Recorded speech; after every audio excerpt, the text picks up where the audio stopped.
High, আমি অমিতাভ ঘোষ। আজকে আবার চলে এসেছি থার্ড আম্পায়ারে। আজকে আইপিএলের একটা বিশেষ ফ্যাক্টর নিয়ে আমরা আলোচনা করব। জানেন যে মুম্বাই ইন্ডিয়ান্স পর পর ম্যাচ হারছে আইপিএলে, আর এতে সমর্থক থেকে শুরু করে প্রাক্তন ক্রিকেটার সকলেই কিন্তু খুব ক্ষুব্ধ হচ্ছেন যে মুম্বাই এরকম একটা দল কেন পরপর ম্যাচ হারছে। সমর্থকদের কোপ পড়েছে গিয়ে অধিনায়ক হার্দিক পান্ডিয়ার উপর। হার্দিক পান্ডিয়া বোলিং যেভাবে পরিবর্তন করছেন সেটা সঠিক নয়। ব্যাটসম্যানদের কাউকে আগে পাঠাচ্ছেন, কাউকে পরে পাঠাচ্ছেন, এখানে ভুল সিদ্ধান্ত কিছু নিচ্ছেন। এ বিষয়ে সমর্থকরা অভিযোগ তুলেছেন। জসপ্রীত বুমরাকে কেন ভালোভাবে ব্যবহার করা যাচ্ছে না, জসপ্রীত বুমরা তার জন্য উইকেটলেস। এসব যখন আলোচনা এবং সমর্থকদের মধ্যে ক্ষোভ তৈরি হয়েছে, তখন কিন্তু ম্যানেজমেন্টের ওপর একটা চাপ তৈরি হচ্ছে এবং সমর্থকদের দাবি যে হার্দিক পান্ডিয়াকে এক্ষুনি অধিনায়কের পদ থেকে সরিয়ে দেওয়া হোক এবং নেতৃত্বে আনা হোক রোহিত শর্মাকে। তো এই বিষয়টা নিয়ে আমরা বাংলার প্রাক্তন ক্রিকেটার সত্রাজিৎ লাহিড়ী কি বলেছেন একবার দেখে নেব। আজকের টপিকটা একটু কন্ট্রোভার্সিয়াল। প্রশ্ন হচ্ছে, দর্শকরা প্রশ্ন করছে যে হার্দিক পান্ডিয়া কি ঠিক ক্যাপ্টেন চুজ করা হয়েছে, না রোহিত শর্মাই ক্যাপ্টেন হওয়া উচিত ছিল। দেখো, এখানে ম্যাচ হারছে এমআই, 9 নম্বর টেবিলে, 9 নম্বরে আছে। ন্যাচারালি একটা ম্যাচই জিতেছে, 5টা খেলেছে, একটা জিতেছে। তো এটা দর্শকরা যারা সাপোর্টার আছে তারা তো বলতেই পারে, কারণ তারা কিন্তু মুম্বাইয়ের ব্লাইন্ড সাপোর্টার যারা এই প্রশ্নগুলো করছে আর কি। দেখো, এখানে হচ্ছে তোমাদের একটা কথা বলি, এটা কিন্তু আবার বলি, এটা কিন্তু franchise cricket. IPL is more or less franchise cricket. Franchise decide করবে যে কে ক্যাপ্টেন হবে। আর এই ডিসিশন আমার মনে হয় যে কিছু জিনিস দেখে আর কি, কি যে যাকে ক্যাপ্টেন করছে তার ব্র্যান্ড ভ্যালু কি, সে কতটা পপুলার, তাকে দেখতে আসার জন্য কত লোক আসবে, তার মানে টিআরপি কিরকম, এই সমস্ত দেখেই আমার মনে হয় যে একটা ডিসিশনে আসে যে কে ক্যাপ্টেন হবে।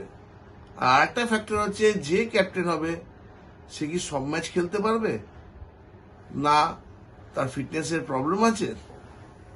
এবার দেখা গেল যে যাকে আমি ফুল টাইম ক্যাপ্টেন করবো সে যদি সব ম্যাচ খেলতে না পারে, তাহলে টিমের উপর কিন্তু প্রভাব পড়ে, যে একটা ম্যাচে একটা ক্যাপ্টেন, পরের ম্যাচে অন্যজন ক্যাপ্টেন।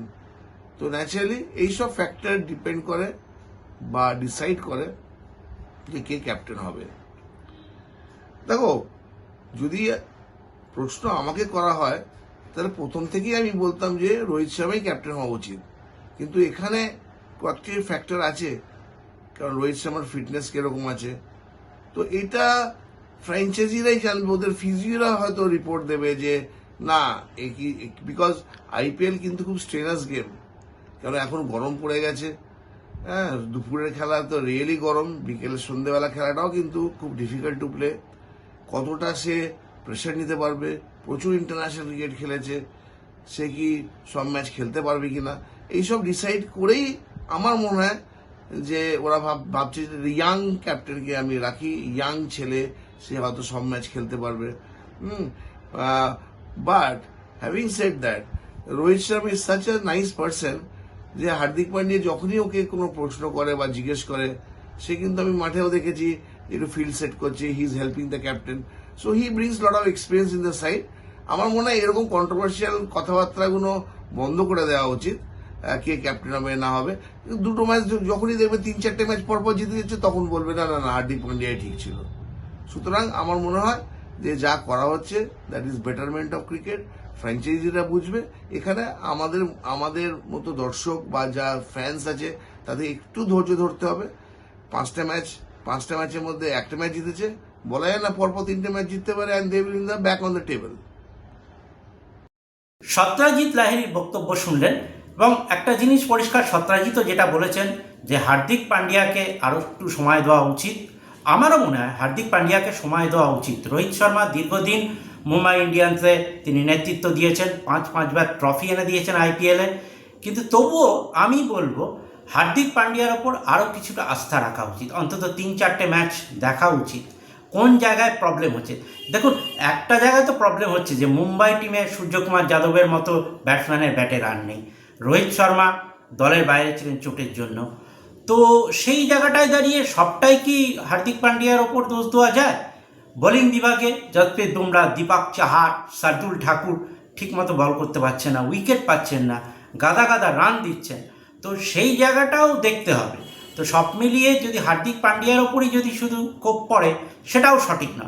তাই আমার মতে আরও কয়েকটা ম্যাচ দেখে নিয়ে পরবর্তী ক্ষেত্রে নেতৃত্ব কাকে দেওয়া হবে সেটাই ঠিক করা উচিত, এবং সেটা যদি শেষ পর্যন্ত রোহিত শর্মার হাতে তুলে দেওয়া হয় অবশ্যই ভালো হবে।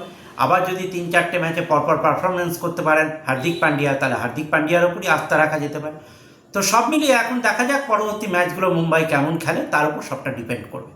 আজকের প্রতিবেদন এই পর্যন্ত। প্রতিবেদন যদি ভালো লাগে তাহলে লাইক করবেন, প্রচুর শেয়ার করবেন, চ্যানেলটিকে সাবস্ক্রাইব করবেন, আর এই ভিডিওর নোটিফিকেশান পেতে বেল আইকনে ক্লিক করবেন। নমস্কার।